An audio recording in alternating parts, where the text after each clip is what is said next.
राहुल नार्वेकर जी विधानसभेचे अध्यक्ष हे निकालामध्ये जे विधानमंडळाच्या नियम परंपरा आहे, कायदे आहेत,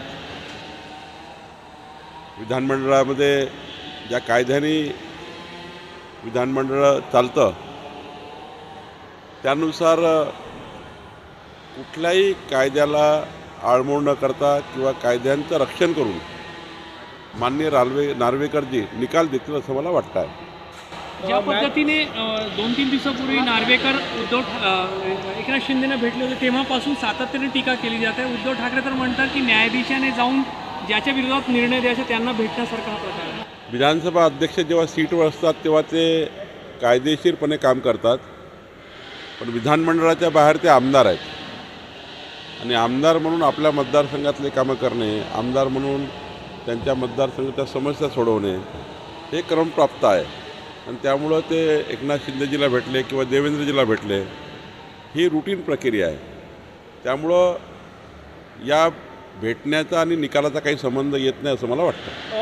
ठाकरे गटाकडून अशा प्रतिक्रिया येत आहे की जेणेकरून त्यांच्या विरोधात निकाल लागणार आहे। ते म्हणतात की दिल्लीवरनं सगळं सेट झालेलं आहे निकाल। हे पहा, जेव्हा अपयश येतं किंवा अपयशाचं खापर फोडायचं असतं तेव्हा महाराष्ट्रात एक नरेटिव्ह सेट करण्यात येतं। आपले गुन्हे, आपले पाप लपवण्याकरता दुसऱ्याच्या माती खापर फोडणे हा सर्वात चांगला उपाय असतो आणि म्हणून असं होत असतं।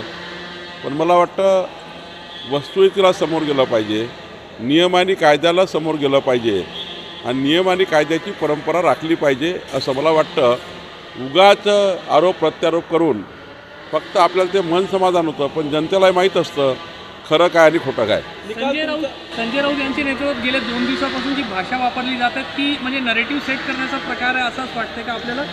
100% जेव्हा त्यांना वाटतं की आम्ही अपयशी होणार आहोत, जेव्हा अपयश माणसाच्या जीवनामध्ये येतं तेव्हा दुसऱ्याच्या माथी मारून आपल्याला तेवढा वेळ काढता येऊ शकतं, पण सत्यता ही सत्यता असतं, नियम हे नियम असतात, कायदे कायदे असतात। काही वेळापुरता तेवढा एक नरेटिव्ह सेट करतात की हे आमच्या विरुद्ध झालं, हे अशामुळे झालं, केंद्रावरनं आहे, दिल्लीवरनं आहे।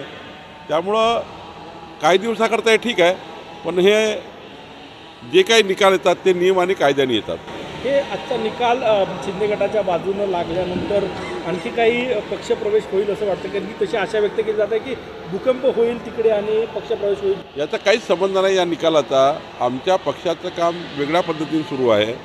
मोदीजींच्या नेतृत्वातल्या केंद्र सरकारच्या 10 वर्षाच्या कामाचं संपूर्ण मूल्यमापन जनता करते आहे आणि 21व्या शतकातला नवभारताचं निर्माण आणि 24 ते 29 या काळामध्ये भारत हे 3ऱ्या क्रमांकाची आर्थिक महासत्ता होण्याकडे निघाला आहे। चायनासारखा जो अत्यंत आपला विरोधी देश आहे तो सुद्धा आता म्हणायला लागला आहे की मोदीजी आत्मनिर्भर भारताकडे निघाले आहे आणि त्यामुळं जगाचा विश्वास मोदीजीवर आहे, विश्वास मोदीजीवर आहे। त्यामुळं कोणी काही म्हटलं तरी काही फरक पडत नाही असं मला वाटतं।